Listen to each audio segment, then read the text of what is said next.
With 2026 having just started, I find myself wondering like how do I want to treat some of my hobbies going into this year? And I think specifically with gaming, I want to be very intentional on what I want to do. I think instead of treating it as like just a pastime or distraction, I want to treat it as like a real hobby that I try and find like some fulfillment out of. In 2025, I found myself really enjoying gaming to like a degree that I hadn't before, especially like during childhood. And I think a big part of that was the Switch and playing Persona 5 Royal. But outside of that, I just found myself going towards games more in order to like help me through some like harder times in my life outside of making YouTube videos or playing games. One of those is to play 10 games this year.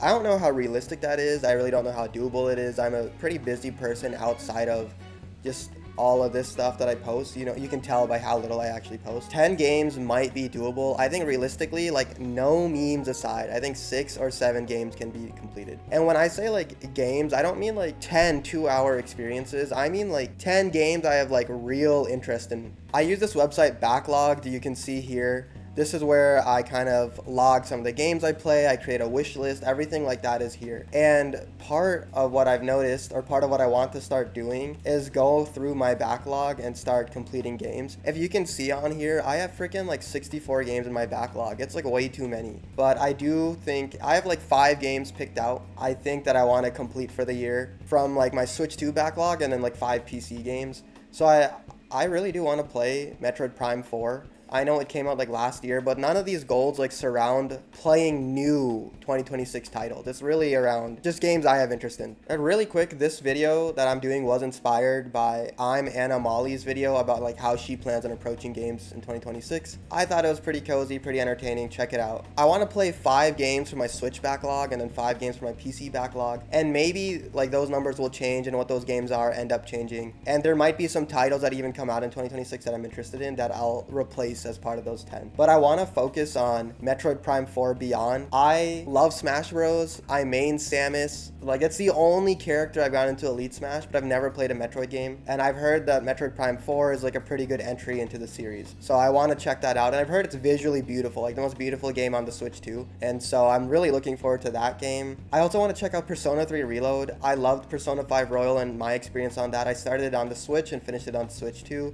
I got over like, I had like 110 hours in the game. It was such a great experience. And I want to play through some of Persona 3, I want to finish Persona 3 Reload this year. I've already started a little, I'm like an hour into the game. And low key, it's really odd that like you're not treated like some kind of outcast. If you play through Persona 5 Royal at all, like you are treated as like the worst human ever. And in this game, you're like low-key popular. Like the people like you and they want to like talk to you. It's kind of odd. I also want to get through Bow, Path of the Teal Lotus. I saw like the trailer for this and I thought the game visually was so beautiful.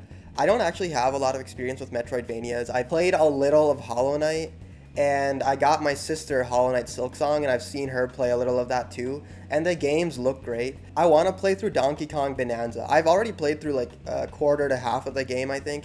And I want to complete it. Something I did last year was buy a lot of games that like I was interested in, but I didn't ever like play too much of it or I never finished it. I want to make sure not to do that this year. And I want to go through and finish a lot of the experiences that I really enjoyed last year, but didn't end up like completing all the way through. And Donkey Kong Bonanza is one of those games. And then the final like game for my Switch backlog that I want to try and finish this year is the Link's Awakening remake. I bought it last year and I played it for a little bit, but I would only play it on flights.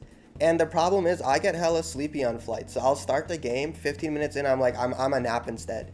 So I'm not getting anywhere with this game, but it's very cute. I've heard it's like come out to great reception, and I want to get more into like the Zelda franchise anyways. So I think this is like a great way to do it. You can see in my PC backlog, I got 34 games. Some of them are also games that I did start last year, and others are just like games that I've had for a while and I just want to get through it. And one of those is Monster Hunter World Iceborne. I love Monster Hunter World. It's my first Monster Hunter game. It's in my top 5 games all time. I played through Iceborne, like about half of it, originally on console, and then I got really busy with life, and then I came back to the game last year when it was on sale on PC. I'm really looking forward to beating it. I want to do all like the end game content. That's like the main goal. And then Another Crab's Treasure is also another game. I started this game last year as well. I made some YouTube videos on it. You can check them out if you want.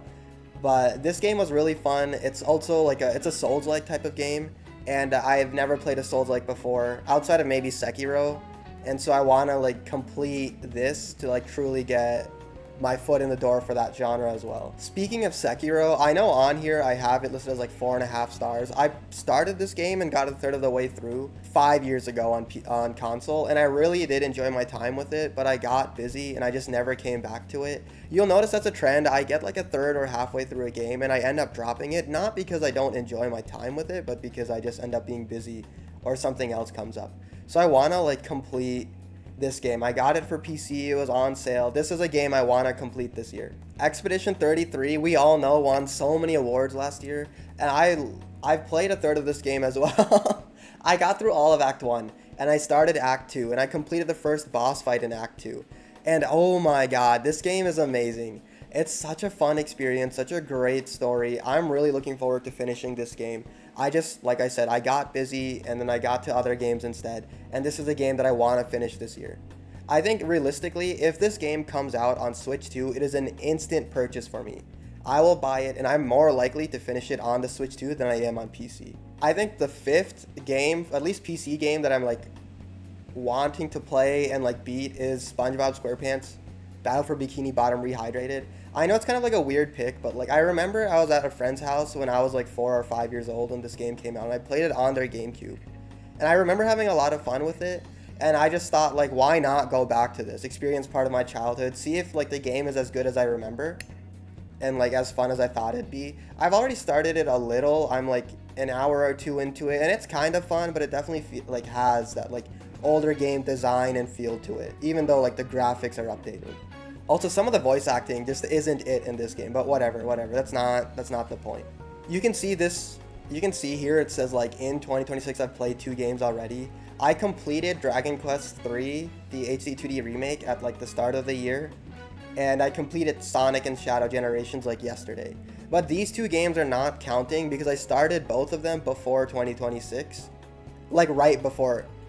Okay, not right before, but I started them close enough towards the end of the year. And I played them consistently until I got them done.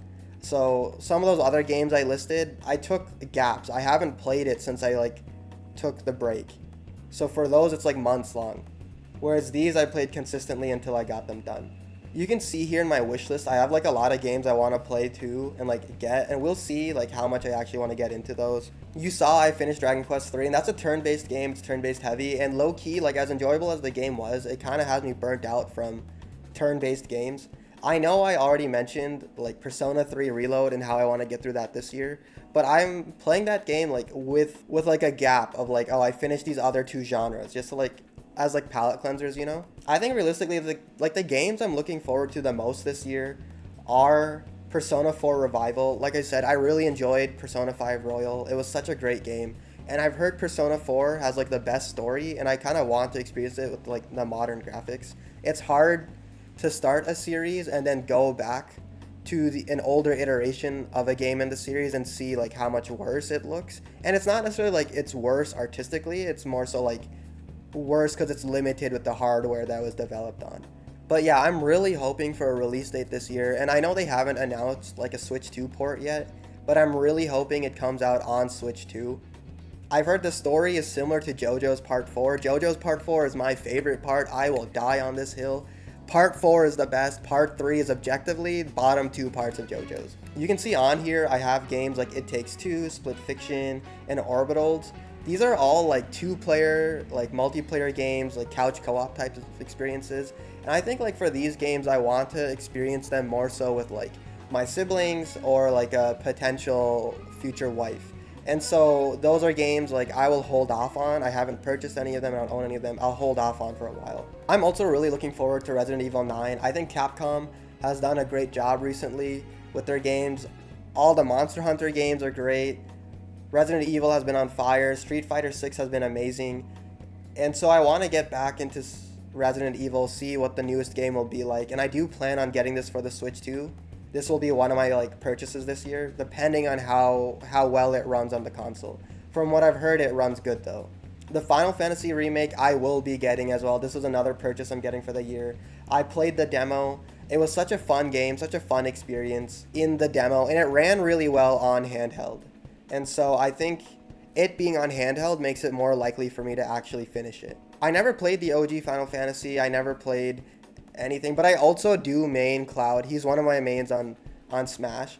The more I talk about my Smash mains, I think the more like Smash players would hate me as a human being.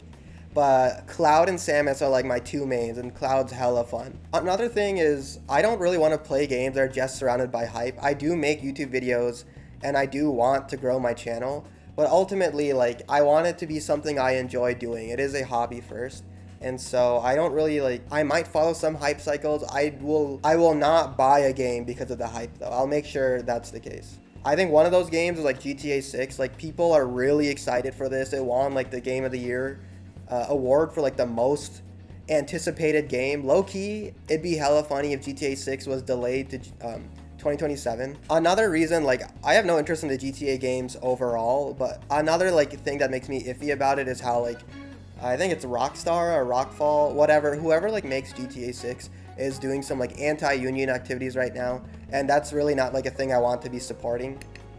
Although I sit here saying that, like, I was never going to get in the first place. I just get to act all high and mighty for it, you know? So part of, like, making some of these goals more achievable is looking at, like, experiences and ways I can actually make it plausible. And I think for me, like, handheld gaming has been, like, such a lifesaver, excuse me.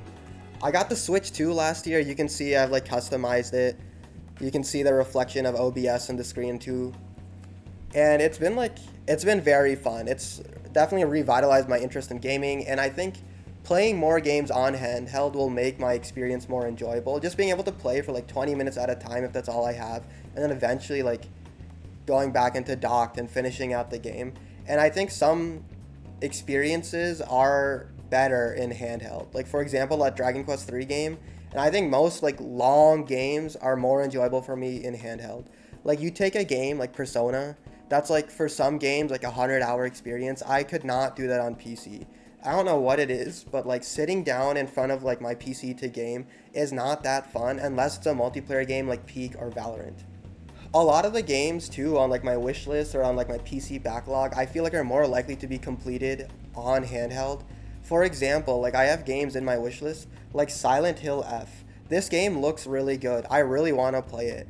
I think if it comes to Switch 2, I would like really consider getting it. But if it stays on PC only, then I probably won't end up playing it this year or anytime soon. Another way and like thing I want to do to try and like accomplish these goals is to make sure that I'm playing like shorter experiences, and not necessarily like hella short, like, you know, 2 hours, but I mean like games that aren't 50 plus hours. Like, I played through Dragon Quest 3, that was 55 hours. I played Persona 5 Royal, that was like 110 hours. While those games were fun, I definitely felt myself like towards the end of those experiences getting burnt out of like the world or the story or the gameplay mechanics.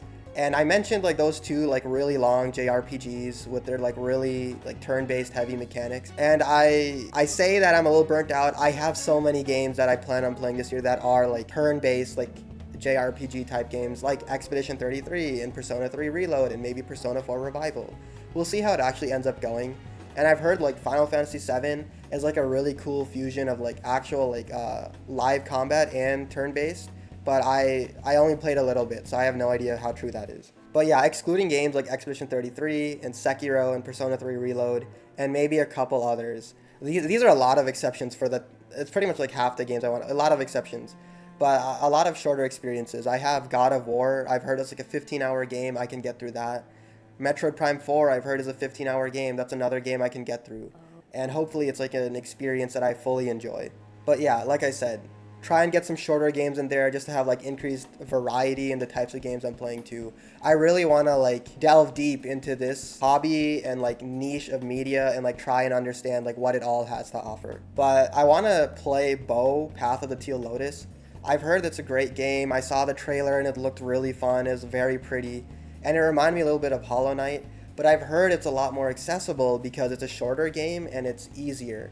And as somebody who wants to get into Metroidvanias for the first time, I think this was like a great like entry. I have Nine Souls, I have Metroid Dread, I have Hollow Knight and Silk Song, and I have the Prince of Persia Metroidvania along with Bow. I've heard great things about all those games. I really want to get into Nine Souls because I've heard it's like a very parry heavy game, kind of like Sekiro. And so I think Bow would be like a great, like beginner friendly entrance for me to enjoy Metroidvanias. Another thing I want to do is make it so that I truly like enjoy gaming. Something that I found myself struggling with last year, and this is purely like my fault, but I felt like I had to make every game I played into a YouTube video or like an experience. And I really didn't. While I did enjoy gaming, it definitely felt like I was putting pressure on myself and definitely putting pressure on myself to like perform while playing the game. So it stopped me from being fully immersed by like the story or the gameplay or whatever it may be. I think I just want to, while I still want to make gaming videos, I want to make sure that the videos that I make are like just purely because I want to make them. And I want to make sure like if I'm playing a game that I can like truly enjoy it without having to worry about making it into a YouTube video. Like some of these games, I feel like maybe I'll end up playing on stream and it'll just be good like background, like that SpongeBob game or Donkey Kong Bonanza. But other games like Persona 3 Reload, I feel like are games that I'd want to fully experience like offline, just to fully take in the story, maybe like not have to like perform on stream, whatever it may be.